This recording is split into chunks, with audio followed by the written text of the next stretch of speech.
Hey guys, back. Hope everybody's well, and we're surviving the COVID these days.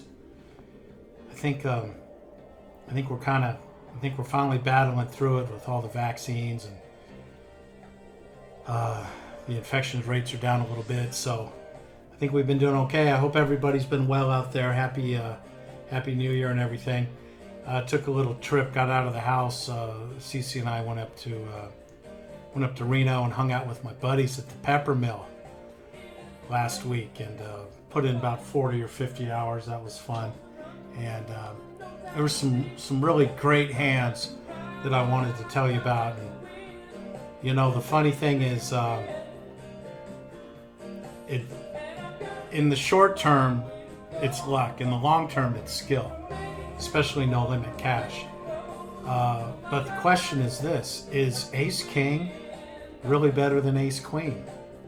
That's kind of the question we're going to ask ourselves here. We had a matchup between the self-proclaimed warrior, who had the tattoos all over his 5'5" 125-pound, 25-year-old frame, and the old Reno Pro Boyd. Quite a scene, a lot of good stuff going down. So, yeah. So without further ado, and here's BK, let's go ahead and jump into the scene at the Pepper Mill in the 3-5 game last Saturday night. All right, so here we are. Gotta love it. Love playing at the Pepper Mill. It wasn't a great game. There's probably about 15, 20 grand on the table. But let me just kind of go over this hand here. So here we are. We had the dealer. We had Boyd was, I believe, was Boyd under the gun? Oh my goodness. The dealer button. Here we go, under the gun. This is Boyd. Boyd was here. This guy was here. So let's go ahead. 3-5. He mucked. Boyd made it. He came in for 5. As I said earlier, Boyd's a very tight player. So everybody knows if he's coming in early, he's got a hand. So he came in for 5. Everybody else mucked behind. We got here, this guy's a little bit of a wild card here. And he went and called Boyd. And then we had the self-proclaimed warrior here. He was feeling a little feisty, and he went ahead and made it 35, which, that's another thing too. And I think I was here, and I folded, and this guy folded.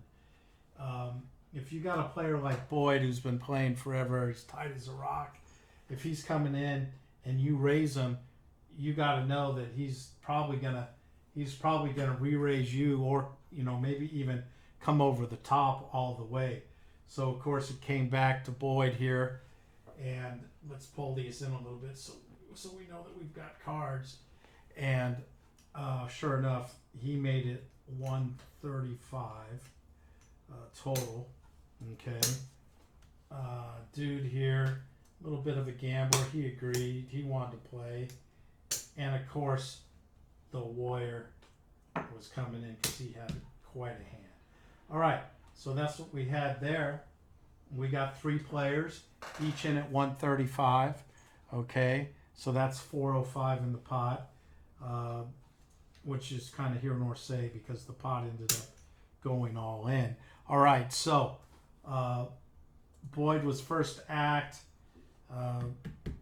Pretty loose player, but not a bad player. And then we have the warrior, who had not played a hand all night, showed up, bought in for 1,700.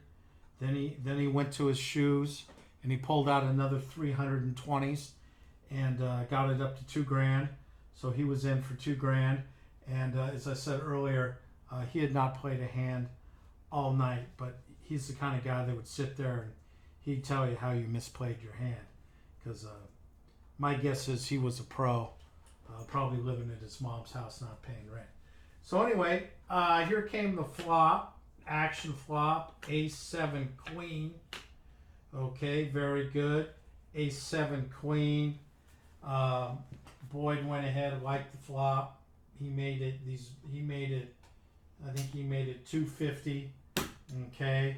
The man here, he didn't like what he had. He went ahead and folded, and then it came here to the warrior, and the warrior had a big hand. Boyd had a big hand, so the warrior went ahead, and like I said, the warrior had about $2,000 in front of him, and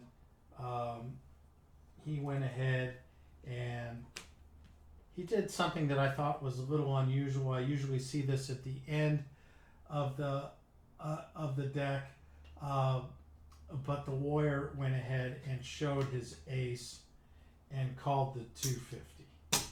Okay, I don't really know why he wanted to do that, because now basically, you're letting Boyd know that you have a hand, but strange things can happen in this game, and they usually do, and things were about to get real strange here. So call, turn comes, and it's a 7. Okay, so now you've got ace, the board is paired. So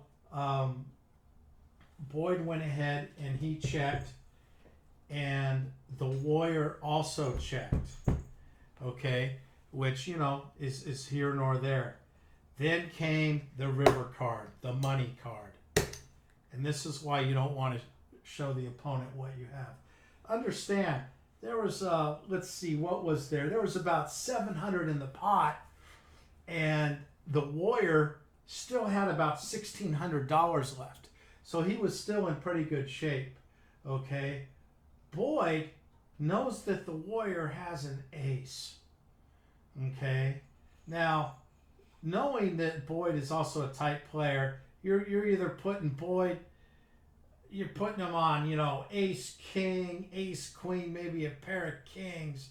Okay. So here comes the flop. Not the flop. Here comes the river. My goodness, an ace. So if Boyd has an ace and the warrior has an ace, they're going to chop. Okay? But this is where I thought this was just a horrible play by the warrior. If, let's say, Boyd had ace queen, okay? Because he could play ace queen. He raised. Maybe he had ace queen suited. And maybe the warrior was sitting here with ace king. So normally, Boyd would maybe make the bet 500 just to make sure he gets a call on the river. Okay, you want to get a call. If he has ace queen. He knows he has an ace, so he's got a full house. Yes, he has a full house. But if Boyd has ace queen and the warrior has ace king, Boyd is going to win and get all of the warrior's chips. So what did Boyd do? He went all in. And what did the warrior do? Well, the warrior called because he had a full house.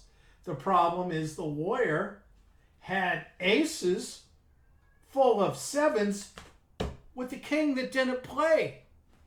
And the veteran, Mr. Boyd, sure enough, had ace queen and took all of the warrior's money. So the warrior, he sleeked out of the casino, did not utter a word, $2,000 lighter to go wherever the warrior went. My question is, I don't think Boyd goes all in if he doesn't know the warrior had a 7. He would have maybe bet it 500, 600, 700 just to make sure he got paid off. He's not going in. He's not pushing all in because he doesn't think the guy's going to call. But now he knows he's going to call. Very, very interesting hand. Hey guys. Well, we know that ace king is obviously better than ace queen, but in that situation, ace king wasn't. It's 5-card game.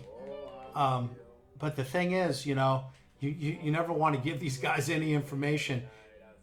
Sooner or later, anything will happen to you.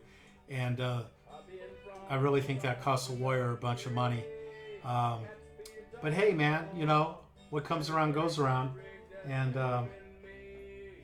it's a tough game. And I keep trying to tell you guys that a lot of guys, they want to do these lessons and make some money off it. And God bless them. And I'm sure a lot of the guys who do the lessons and stuff are, they're great players in their own right. I don't doubt that. But when you're sitting there at the Peppermill and the only game in town, and there's $20,000 on the table, everybody knows how to play, and you just gotta you can't give anything away, and you got to put in the hours, and it's a tough game. But there's nothing like No Limit.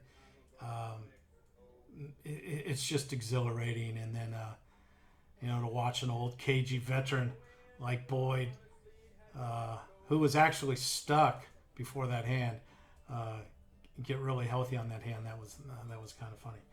But hey, we'll go from there. Remember, if you like it, hit the like button. We got lessons going on, trying to help everybody out here. Yeah, let me know. Let me know how we can help, and hit the like button, and we'll talk to you guys soon. Out.